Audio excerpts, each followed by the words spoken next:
வணக்கம் உறவே. இங்கே நம்ம பார்க்குறது பிஹெச்எல் பிஏபி ராணிப்பேட்டை வாயிற்கூட்டம். இது ஏன்னு கேட்டிங்கனாக்கும், ஒன்றிய அரசின் தொழிலாளர் விரோத போக்கை கண்டித்து ஜூலை 9 அகில இந்திய பொது வேலைநிறுத்தம் நடைபெற இருக்கிறது. அதற்கான விளக்க வாயிற்கூட்டம். கோரிக்கைகள்: 44 தொழிலாளர் நலச்சட்டங்களை 4 சட்ட தொகுப்புகளாக திருத்தக்கூடாது. பொதுத்துறைகளை தனியாருக்கு தாரை வார்க்கக்கூடாது. ஒப்பந்த தொழிலாளருக்கு குறைந்தபட்ச ஊதியம் 26,000 ரூபாய் நிர்ணயிக்க வேண்டும். அமைப்பு சாரா மற்றும் விவசாய தொழிலாளர்களுக்கு குறைந்தபட்ச பென்ஷன் தொகை 9,000 நிர்ணயிக்க வேண்டும். பிஎஃப் மற்றும் போனஸுக்கான உச்சவரம்பை நீக்க வேண்டும் மற்றும் கிராஜுவேட்டி தொகையை உயர்த்த வேண்டும். சம வேலைக்கு சம ஊதியம் வழங்க வேண்டும். புதிய ஆட்களை பணி நியமனம் செய்ய வேண்டும். தொழிற்சங்கம் அமைக்க பதிவு செய்த 45 நாட்களுக்குள் தொழிற்சங்கம் அமைக்க உரிமை வேண்டும்.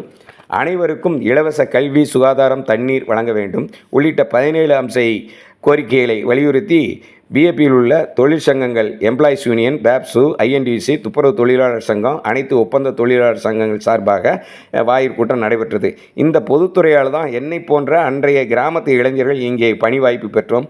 எங்கள் வாழ்வும் எங்கள் குழந்தைகள் வாழ்வும் நலமாக இருக்க இந்த பொதுத்துறை, அரசு துறைகளே ஆதாரம். அதனை தனியாருக்கு தாரை வார்க்க கூடாது. ஒட்டுமொத்த இந்திய மக்களும் ஒன்றிணைந்து இதனை காப்போம்.